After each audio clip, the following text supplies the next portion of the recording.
Сәлем, менің сүйікті оқушыларым.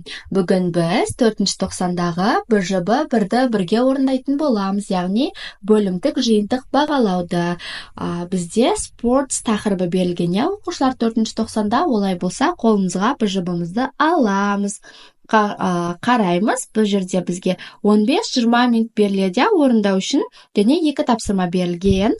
Бірінші тапсырма listening, тыңдалым, тыңдап болғаннан кейін астындағы тапсырмаларды орындаймыз. Ал келесі бізде speaking, яғни айтылым, астындағы сұрақтарға жауап беретін боламыз. Олай болса оқушылар бастаймыз. Бұл жерде listening task 1. Listen to the speaker and write B if the speaker did the action before and N if the speaker does this action now. You will listen to the recording twice.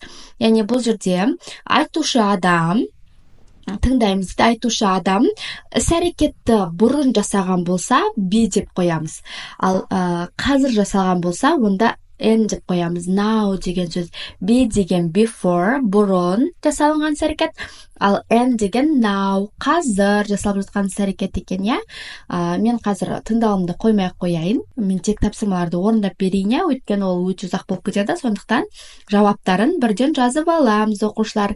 Мына жерде жетістіктер берілген, сол жетістіктерді біз бұрын орындалса B дейміз, қазір орындалса now дейміз. Кеттік, бұрын бастаймыз. Бірінші pretend бізде B, before орындалған. Келесі relax and now қазір орындалып жатыр.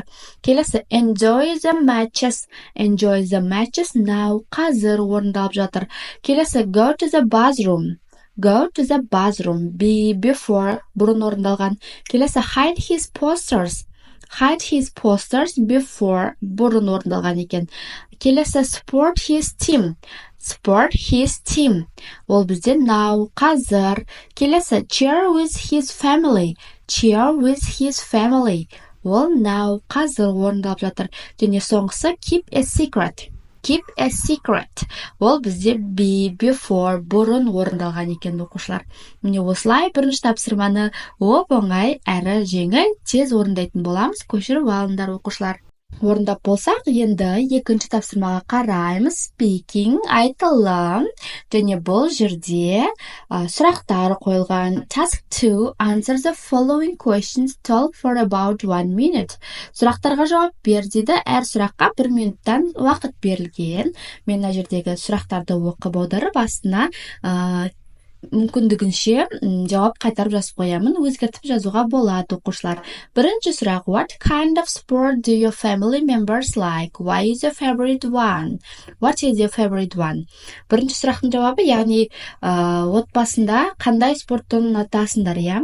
My family likes cycling and my favorite kind of sport is basketball деп жауап беруге болады екен, оқушылар. Екінші сұраққа қараймыз. Do you play sport? What sport do you play? Why? Спортпен айналысасың ба? Қандай спорт түрі ұнайды дейді, я? Және не үшін? Yes, I do. I play basketball every weekend деп жауап бердім. Үшінші сұрақ: Do you prefer playing sport or watching it? Why? Саған қайсысы ұнайды? Спортты көрген бе, әлде спортпен айналысқан ба дейді, я? I prefer playing sport because it's more interesting деп жауап бердік. Төртінші: What is the most popular sport in your country? Do you like it? Сенің еліндегі ең танымал спорт түрі қайсы дейді? The most popular sport in my country is football. I like this kind of sport too. Және соңғы сұрақ: What are the advantages of playing sport? Яғни спортпен айналысқанның жақсы жағы қандай дейді? Doing sports can make you fit and healthy деп мен толық жауап бердім. Оқушылар, осылай толық жауаптарын жазып аламыз. Түсініксіз болған жерлерді комментарияға қалдырамыз. Келесі кездескенде сау болыңдар.